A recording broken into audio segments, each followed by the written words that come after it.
Hey guys, I am so excited for today's video because I am going to be giving you all my current thoughts on products that used to be my OG makeup favorites back in 2010 when I first started getting into makeup, and 2011 is when I started my channel. And I think maybe the newest product out of these might be from 2013. And basically these are items I used to love a lot back in the day that I have retested over the past couple years, and I wanted to let you know my current thoughts on these products with my current beauty standards. Now, these are not going to be products that I've been using all along the way that have continued to be favorites, like Maybelline Color Tattoos, the Maybelline Colossal Cat Eyes Mascara, and Maybelline Falsies Mascara. You guys know that I'm absolutely in love with those. I'm also not going to be talking about discontinued products like the Revlon Lip Butters or the original Revlon Super Lustrous Lip Glosses, but let me know if you would like to see a video on my favorite discontinued products.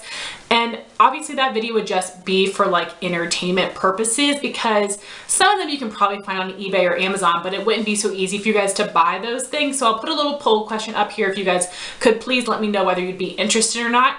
So these are products that I specifically wanted to retest to see if I still love them like I used to. And my inspiration for this video came from Fancy That with Candice, and she did a video called Rediscovered Makeup Hits and Misses. She posted it on March 28th, 2016. So I got this video idea 2 years ago. It's been on my list and I'm just now finally getting around to it, but it all came in due time because some of these products I didn't retest until a couple months ago. So it's all working out just fine. I have about 7 products to share with you today. I have 5 physical products here to share with you, and 2 things I will be including pictures because I no longer have them in my collection. Also, all of these products are from the drugstore, and I didn't specifically just pick drugstore items, but when I first got into makeup, that was mostly all that I was using because that was really all I could afford. And you guys know I'm still mostly a drugstore girl, but I do love some high-end products as well. So anyway, I want to go ahead and get started. The first product is something I don't physically have with me, and that is the Revlon Colorstay foundation. So this was my very first foundation that I ever used. Of course, I got the oily combo skin version, and I was the shade 150 buff, which actually ended up being my perfect shade match. It is very fair, and it has somewhere between a yellow and a neutral undertone. And what's really awesome is that my very first foundation, I picked a formula and color that matched me perfectly, which I feel like is pretty awesome for your very first time. But it really was the summer before my freshman year in college when I started watching makeup videos on YouTube, and it was by accident. I've talked about it a couple times before, but basically I was looking up a music video from Christina Aguilera, I believe, and then up popped a tutorial of the makeup she was wearing in that look from Panacea 81, Lauren Luke. And then I had just started watching her videos, and then when I got to college, my friend Shelby was also into YouTube, also very into makeup, and she's the one that introduced me to e.l.f., to a lot of other YouTubers, and she's the one that went with me to Walmart, the only store we had in our college town, and she helped me pick up this foundation because this was the kind that she was using, but she is more fair and pink tone than me, so she helped me pick out my shade. She did a great job, and it's just so fun to relate memories of makeup with other life memories, like my first couple years in college, which were my absolute favorite times of my life, probably. So enough with all the side notes, back to the foundation. This foundation was incredible. It was full coverage, it had a matte finish, it held up against my oil very well, and it lasted all day long. It was perfect. Well, Revlon had to go and change the formula, and at first I didn't really know if it was changed or not. They changed the sticker on the bottle, and when I was using it I was just like, I don't feel like this is the same. And then I hadn't used it in a couple years, and then I think it may have actually been 2 years ago when I repurchased the Revlon Colorstay foundation in the new packaging, which has a pump now, which I think is amazing. I'm so glad that they did that. And the pump was the best part of that foundation. It was so easy to control if you wanted full pump, half pump, or anywhere in between. So the actual pump on the bottle was amazing, but the formula was still totally different. I felt with 2 layers I had light, medium, maybe medium coverage. It was a natural finish. It did not hold up well against my oil, and it did not last all day long. And I am 100% sure that they changed the formula. I don't think it's just my perception. I believe that it is definitely true, which is a huge bummer. So that foundation is a miss for me, and it's something that I will never purchase again because it doesn't live up to my standards. And it's so disappointing knowing what it used to be, how amazing that was, and what it is now. So next I have 3 different concealers. The first is the Maybelline Fit Me Concealer in the shade 15 Fair. Originally they only had 6 shades in this line, and at the very beginning of 2018 Maybelline did add more colors to this line. They added 1 lighter, which looks like it would actually be a good shade match for me, and they added several deeper shades, which I think is amazing. I'm so happy Maybelline did that. So this shade is too dark for me, but like I said, that new shade number 5, I don't remember the title, it might be Ivory, but the lightest shade 5 looks like it would be great to actually highlight. This one matches my skin tone perfectly, so it conceals, but it doesn't highlight. And I am someone that does not have a ton of darkness under my eyes. I do have a little bit of freckling, but not a ton of darkness, so I don't need that much coverage. I'm totally fine with a medium coverage concealer. This was like a light coverage. It did nothing to cover my under eyes. Also, this has more of a glowy finish. I have very oily under eyes, so I prefer a more satin or matte finish. And I was just overall pretty disappointed with this. I used to really like it. I even liked this a lot in the winter for blemishes when they were more dry. I think this would be a good concealer for people that have dry skin or want something to just highlight, because the product blends out easily. But for me, the finish didn't work for me, and I did not like the fact that it had barely any coverage. So this concealer is a miss for me, which is a bummer. We're not off to a good start. 2 misses. The next concealer is the Maybelline Instant Age Rewind. Now they also added more shades to this range at the beginning of this year, which I think is amazing because I know a lot of tan and deep complected girls and guys were not able to use this concealer because there weren't any shades deep enough for them. And Maybelline also released 1 lighter shade, which I was super excited about, and I did actually purchase that. It is in the shade Ivory, and unfortunately this is still too dark for me. So that is a huge bummer because I do actually love this formula. So they have a bunch of different skin tone shades, and then they have this pink tone brightener, and they have a light yellow tone neutralizer. And I know a lot of people with medium skin really like the neutralizer to brighten under their eyes. That one is too dark for me. Now the brightener shade is a light enough color, but it's way too pink tone for me. So I am currently using both of these, and this one I'm using more as a corrector under my eye, and because I don't have much to correct, it's working okay for that. And then I'm going over top with the Ivory shade to conceal, but I'm having to put in my Kat Von D white concealer to make the shade light enough for me. It matches my skin tone perfectly, but it isn't bright enough to highlight under my eyes. So that is a huge bummer.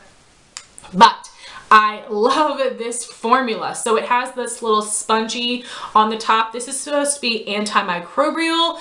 I don't think this is gross because I'm only using this on myself, and this sponge is incredible at applying the product. I will apply with this and then use something to blend it out, but it's so effortless. And this concealer does have a pretty thin consistency, but I think that helps it to blend out really easy. And even though it is thin, I feel like it gives pretty good coverage. It definitely gives more coverage than the Maybelline, and it has more of a natural satin finish.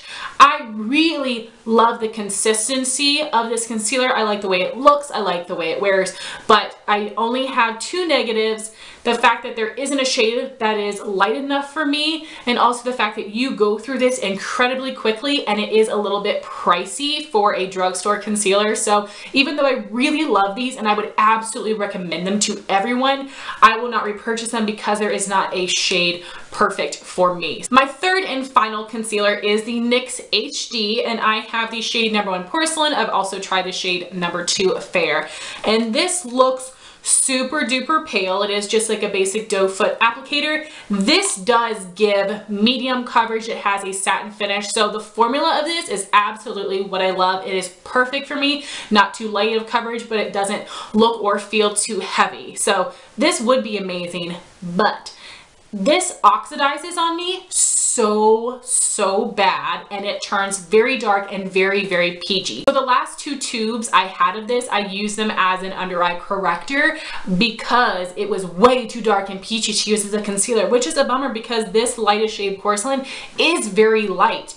And I started to wonder, well, maybe the formula had changed since I used it. No, it hadn't, because when I looked back at a full coverage foundation routine video, which I will link up here, you can see me apply it and then you can see it oxidized right on camera. So it's always been this way. I've never heard anybody else mention that, so maybe it's just me and the fact that I do have very oily under eyes. Also, I forgot to mention that the NYX HD concealer has a ton of shades that go very deep, and they also have some different color correcting shades as well. So I'm really impressed with their color selection, and I really love the formula of this concealer. Like I said, I will not repurchase it because I can't find a shade for me, but if you can, highly recommend it. So I don't want to call these concealers complete misses because I still love the formula, but because of the shade, I won't purchase them again. My next item was the Maybelline Define a Brow Pencil in the shade Dark Blonde. I found this, I think it was last summer at a TJ Maxx for about half price, so I went ahead and purchased it. So I believe that means it has been discontinued, and it is an older product, and they've come out with a lot of brow products since then, so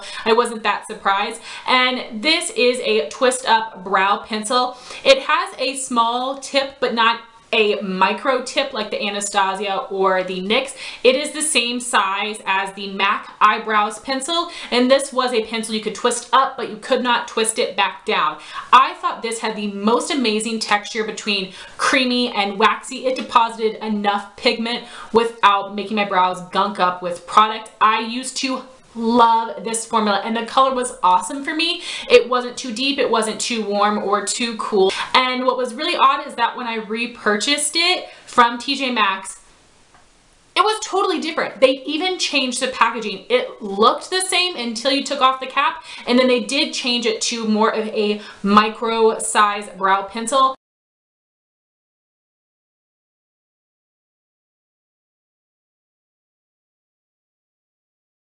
I ran through it in like 3 weeks, which is insane. I never want to spend that much on a brow pencil, considering how often I would have to repurchase it. Also, it felt like it was a lot more creamy than it used to be. So that is a miss for the reason that they, again, reformulated it, and I don't like it as much as I used to. So I do not understand why companies reformulate good products. Don't mess with a good thing. I could literally do a whole video all about my favorite products that were reformulated. And y'all, I would be spicy in that video. Just like, that's so frustrating to me. Why? So yeah, the current formula is a miss. My last 2 products would be mascaras. The first is the Rimmel Lash Accelerator.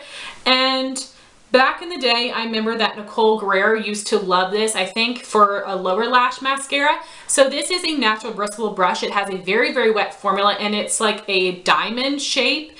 I think this is absolutely fantastic because it can give you length, and because the bristles are a little closer together, it can actually give you some pretty good volume. And this is a super black mascara, so I absolutely think it is really an all-in-one mascara. I love it a lot. Now, I don't know how well it curls because my lashes naturally hold a curl, and they are naturally a little curled, so this mascara is fantastic. And luckily the formula is exactly the same, but this mascara is incredibly wet. So I would recommend that you open this and leave it open, like open it like this, then twist back the cap and leave it sitting in your drawer for 2 weeks or so it can dry out a tiny bit, because I'm already a little bit messy when I apply my mascara. I got this all over the place because it was so wet. So I would just caution you there, but I absolutely love this mascara. Like I said, a lot of people use this for the lower lashes, but I love this on my upper lashes because it does still give a lot of really great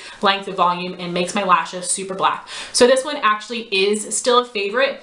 And this mascara, for some reason, is very expensive. It's supposed to help grow your lashes, which is complete baloney, but somehow they're able to hike up the price for that reason. So I really only buy this when I can get Rimmel 40% off, but I do still love this, and this is a hit. About time I had a freaking hit, right? And then the other mascara is the CoverGirl Clump Crusher.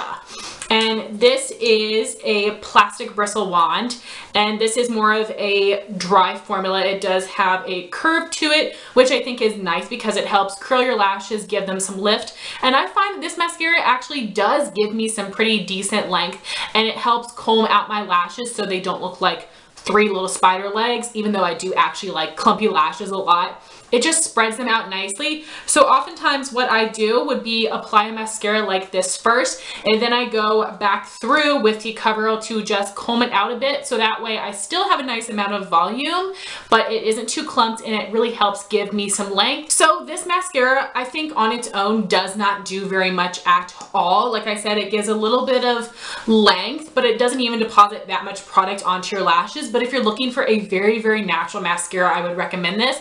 But for me, the way that I like it best is in combination with another mascara, and for that reason, for this purpose, I would absolutely repurchase this, and this goes well with a ton of other mascaras. But whereas some people would buy a specific lower lash line mascara, I never put mascara on my lower lashes, but I would instead choose to buy this mascara just to use to comb out any clumps. So this one is still a hit for me. So it's kind of a bummer that I'm not absolutely in love with a lot of these things, but it's because they were reformulated or the colors don't work for me, which is a huge, huge bummer. But I would love to know your all's thoughts on these products if you've tested them, and I would love to know what were some of your very first makeup favorites, and do you still use any of them today? Thank you so much for watching this video. Please like, comment, and subscribe, and I'll talk to you soon. Bye guys.